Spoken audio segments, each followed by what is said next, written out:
Ala kulli hal, rukun yang pertama yang disebut dengan rukun qalbi itu hanya ada pada niat. Kemudian yang kedua yang disebut dengan rukun qauli. Ya. Rukun qauli adalah rukun ucapan.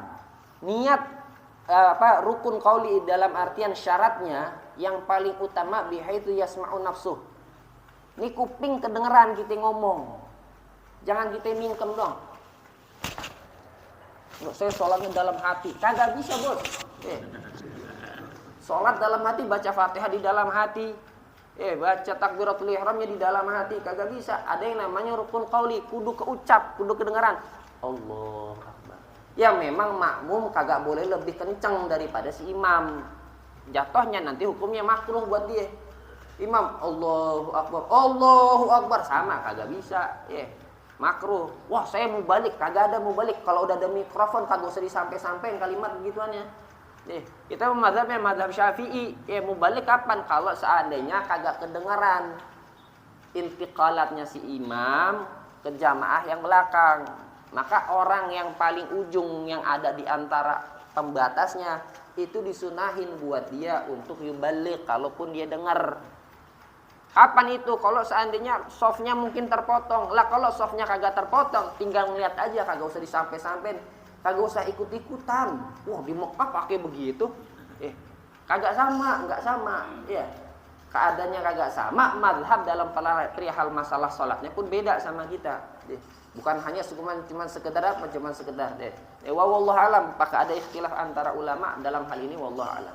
Ala kulli hal, maka yang afdolnya buat kita khususnya dalam rukun qauli bihaitsu yasma'u nafsuh, sekiranya kita punya kuping juga dengar. Takdirnya bagaimana? Takdirnya begini. Kalau kita sholat di ruangan sepi, kagak ada iz'aj, kagak ada suara-suara kipas angin. Ini kan mau kipas angin, suara ini tok tok tok tok begitu. Atau kipas angin itu buk buk buk. Kita matiin, kita sholat. Kedengaran enggak suara kita itu?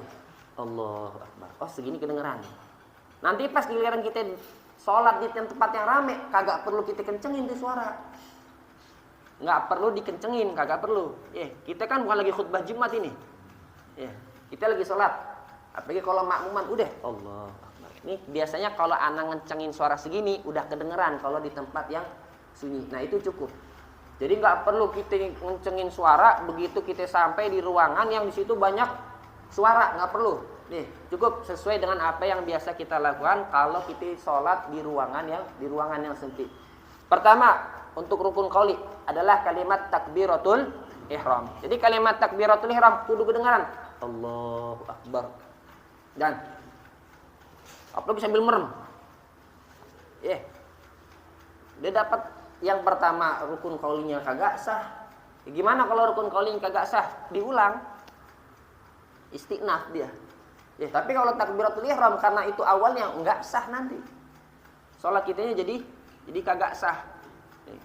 Kemudian setelah rukun qaulinya takbiratul ihram, kemudian suratul Fatihah. Suratul Fatihah dibaca si makmum setelah mendengar bacaan imam. Makanya imam itu setelah baca Fatihah diam dulu. Bigadril qiraatil Fatihah. Jadi baca imam tuh suratul Fatihah 2 kali. Tapi kagak kenceng yang kedua.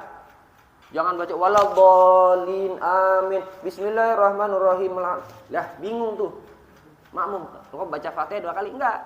Waladhdallin amin.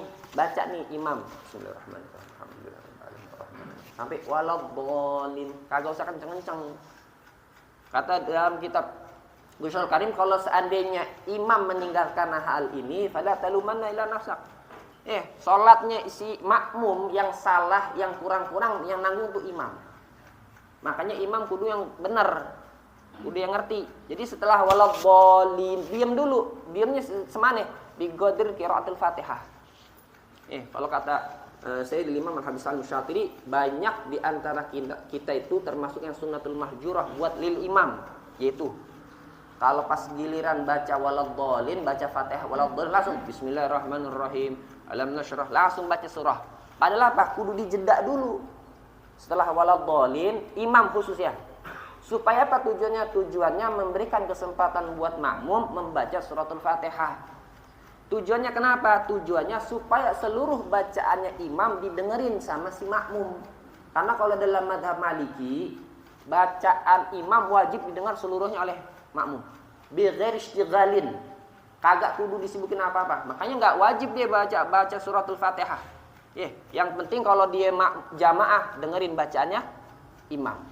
Nah, yurra'i hadzal qaul, menjaga dalam pendapat ini, maka dalam mazhab kita Syafi'i antara si imam bacaan suratnya Al-Fatihah yang terakhir dengan membaca surah dikasih jeda. Imam sunnah juga baca suratul Fatihah tapi sirron, pelan-pelan barengan sama si makmum. Makmum juga kudu ngerti. Pas giliran lah, ini kok imam diem, lupa tidur. Bukan begitu ya. Bukan lagi tidur, bukan lagi lupa, bukan itu. Berarti imamnya ngerti nih, dia tahu fikih nih imamnya. Ngasih kesempatan buat makmum, jangan nyari makmum itu. Baca apa kagak nih? Bukan begitu ya. Dilihat dulu kalau seandainya memang imamnya bener nih. Baca dah itu suratul Fatihah. Berarti dikasih kesempatan. Jangan pas giliran imam baca surah baru baca suratul Fatihah. Kenapa? Karena makmum tadi untuk menjaga pendapat yang mengatakan wajib buat makmum untuk mendengarkan seluruh bacaan imam, makanya dikasih jeda antara suratul Fatihah dengan surah setelah Fatihah. Karena apa? Karena pada dasarnya la saqtata fis shalah. Kagak ada diem di waktu sholat.